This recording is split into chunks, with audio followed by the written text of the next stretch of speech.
Once the powerhouse of the British Empire, East London was forged in the crucible of industry and migration. The mighty River Thames, arterial lifeblood of trade, once welcomed ships laden with spices, silk, and stories from distant shores, anchoring communities of dockers, traders, and dreamers. The East End echoed with the hammering of shipyards and the chatter of street markets, while waves of newcomers brought colour, flavour, and resilience to its cobbled alleys. Though once shrouded in smoke and soot, today the skyline gleams. Canary Wharf towers where warehouses stood, Olympic Park blossoms where factories lay fallow. It is here that East London reveals itself, a living tapestry stitched from hardship and hope, now humming with reinvention beneath our wings.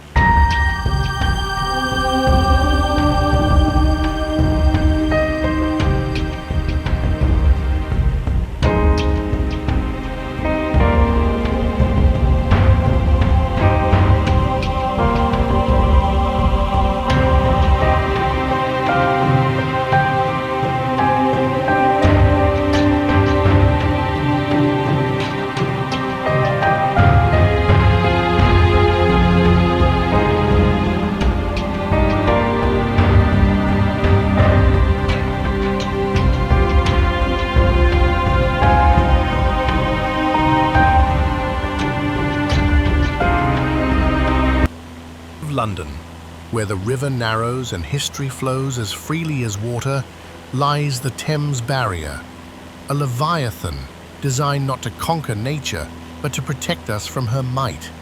This shimmering sentinel, comprised of 10 steel gates, can rise in just 15 minutes to hold back surging tides from the North Sea. Since its completion in 1982, it has thwarted floods more than 200 times. Astonishingly, each gate weighs more than 3 jumbo jets and pivots using buoyancy rather than brute force. A graceful dance of physics and precision.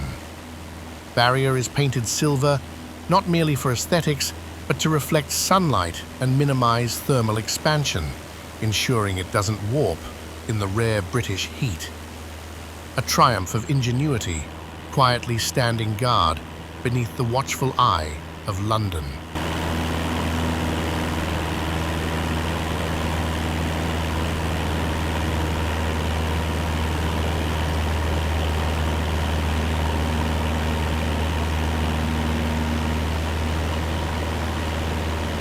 Behold, nestled on the curve of the River Thames, an architectural marvel that rises like a pale lunar dome on London's skyline. The O2, formerly known as the Millennium Dome, is no mere building. It is a modern colossus that has evolved from political controversy into a cultural phenomenon. Its canopy stretches wider than the Statue of Liberty is tall, supported by 12 towering yellow masts, each symbolizing a month of the year. The fabric itself, a resilient, weather-defying material originally crafted to withstand the unpredictable temperament of British skies. If laid flat, the O2 could house the Great Pyramid of Giza with room to spare. A living testament to reinvention, now celebrated not only for its size, but for the stories it shelters.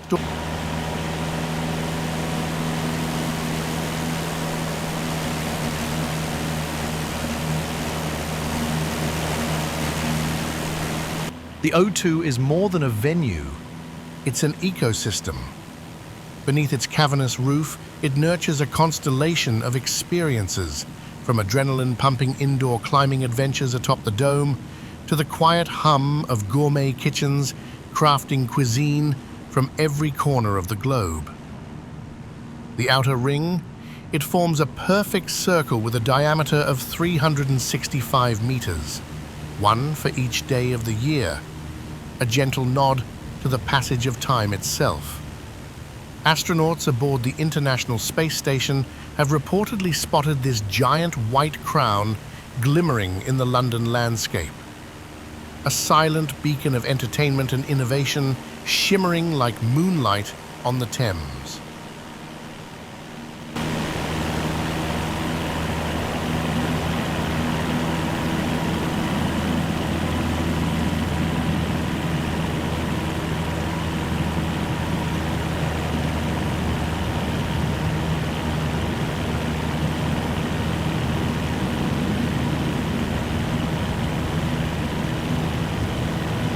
Canary Wharf, once the thumping heart of London's maritime trade, has metamorphosed into a gleaming urban jungle, a modern sanctuary for commerce, culture, and commuters. Towering structures pierce the sky like metallic redwoods, each housing thousands of industrious humans in a daily migration. Beneath their feet, an underground network thrums with motion, as if veins pumping lifeblood through the district. Few realize that its name harks back to the Canary Islands, from whence exotic fruit once arrived. In the middle of this corporate canopy, you'll find a small colony of Canada geese nesting in dockside greenery, undeterred by the hustle of boardrooms and baristas, a place where nature and innovation quietly coexist, forging London's future from its storied past. Stall.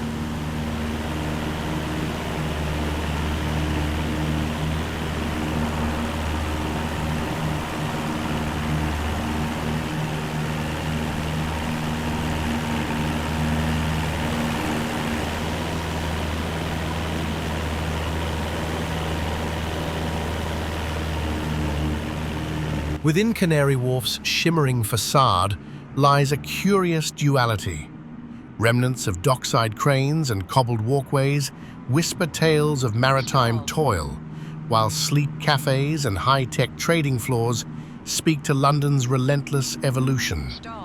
Hidden among its polished surfaces is Crossrail Place, where a rooftop garden flourishes, a climate-controlled biosphere housing exotic plants from both hemispheres, divided precisely by the prime meridian. Here, bamboo sways above commuters and theatre-goers alike, a tranquil canopy atop the corporate rush. And remarkably, this very spot sits on what was once the world's busiest port. Like a creature adapting to survive, Canary Wharf is a living monument to reinvention, tucked within the spine of the city. One Canada Square, the silver-clad sentinel of Canary Wharf, was once the tallest building in the United Kingdom. Its iconic pyramid crown gleams defiantly through fog and sun, inspired by the ancient obelisks of civilizations long gone. Inside, it hums with precision, home to bustling offices and even the occasional film crew. Its striking silhouette has starred in Hollywood thrillers and spy dramas alike. Intriguingly, the tower was designed without windows that open, a quiet nod to reducing air turbulence at such dizzying heights. Peregrine falcons have been known to nest in the upper ledges, making One Canada Square not only a monument of concrete and commerce, but also a lofty perch for one of nature's most majestic predators.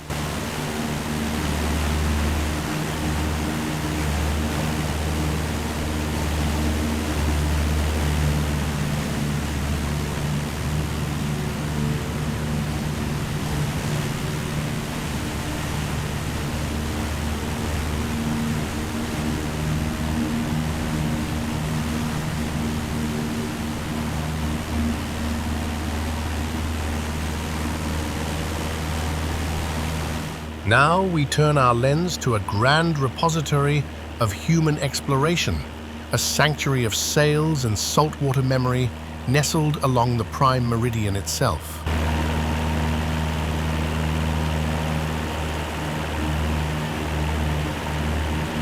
The National Maritime Museum in Greenwich whispers tales of epic voyages and tempest-tossed ambition.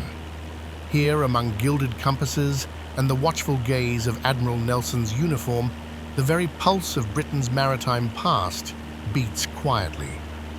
Visitors can marvel at naval relics, intricate ship models, and even the colossal jacket worn by polar explorer Sir Ernest Shackleton, preserved like the skin of a legendary beast.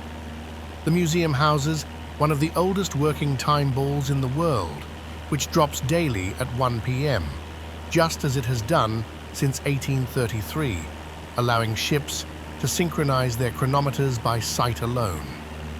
A temple of navigation and discovery, where oceans and stars guide curious minds as they once guided daring mariners. Stall. The Royal Observatory Greenwich stands as a silent steward of the cosmos, gazing over London from its leafy vantage point in Greenwich Park. This venerable institution, home to the prime meridian, marks the very starting point of global timekeeping, where east meets west in a line that has guided explorers, astronomers, and adventurers for centuries. A monument not just to science, but to the human impulse to look skyward and ask, where are we? The Cutty Sark, a 19th century tea clipper, once sliced through ocean waves with unparalleled speed, racing across seas to deliver precious cargo from China. Its sleek hull and towering masts evoke a bygone era when wind and wood outpaced steam and steel. Despite its fame as a tea ship, the Cutty Sark once transported wool from Australia and even spirits from the Americas. A vessel reborn, now docked in Greenwich like a slumbering sea dragon, offering stories for every curious traveller.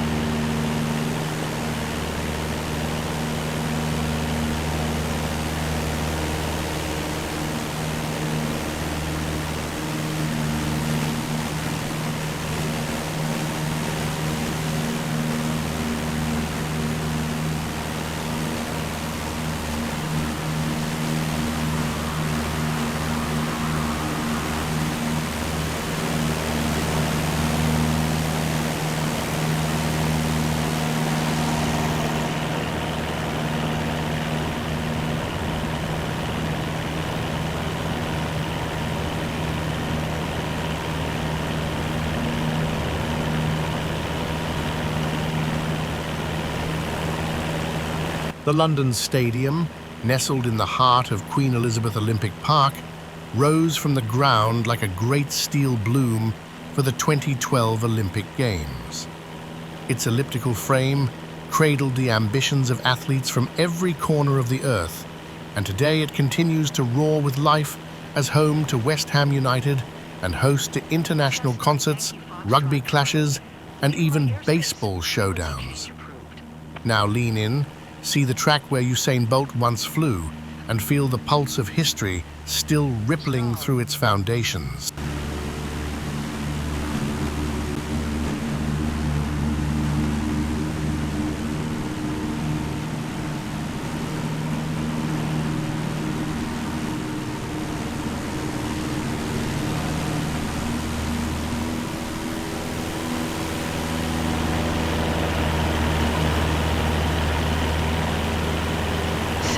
Yankee Foxtrot, Charlie.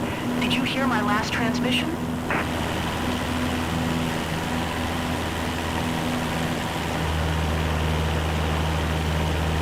The ArcelorMittal orbit, a striking relic of the 2012 London Olympics, coils like a metallic vine in Queen Elizabeth Olympic Park.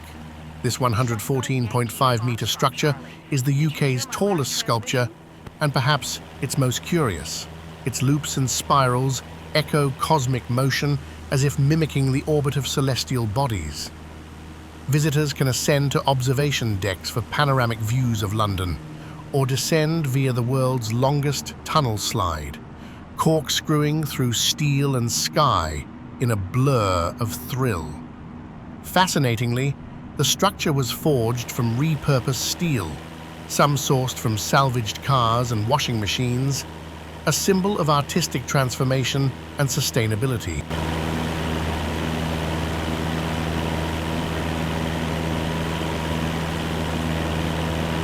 Queen Elizabeth Olympic Park sprawls gracefully across East London, a dynamic sanctuary sculpted for the 2012 Games, now teeming with life beyond sport. Here, nature and architecture entwine. Meadows bloom where factories once stood, and waterways glide past stadiums like gentle arteries nourishing a newfound ecosystem. Remarkably, the park is home to one of the UK's largest urban wetlands, delicately balanced amid playgrounds, art installations, and arenas.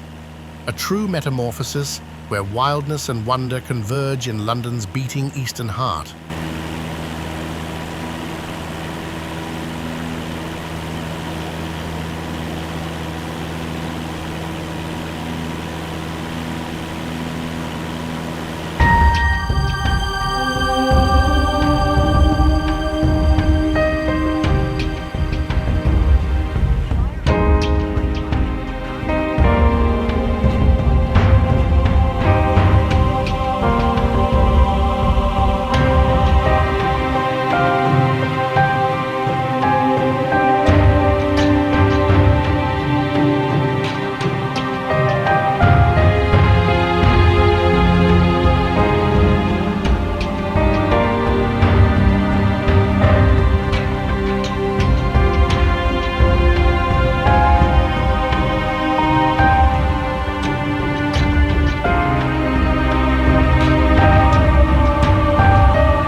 Let us perch now beside the River Thames, where a grand creature of iron and stone spreads its wings, poised between history and motion.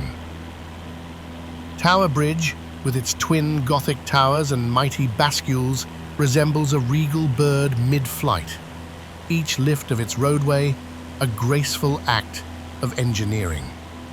Completed in 1894, it was built to ease the burden of traffic while still allowing tall ships to pass, a delicate balance between progress and tradition.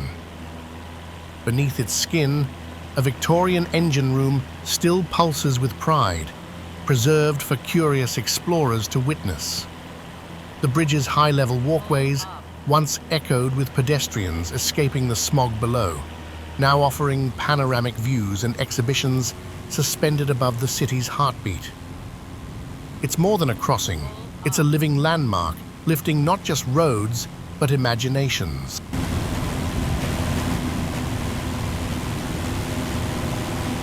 As our plane gently flies into the sunset, we bid farewell to a landscape that pulses with the rhythms of resilience and reinvention.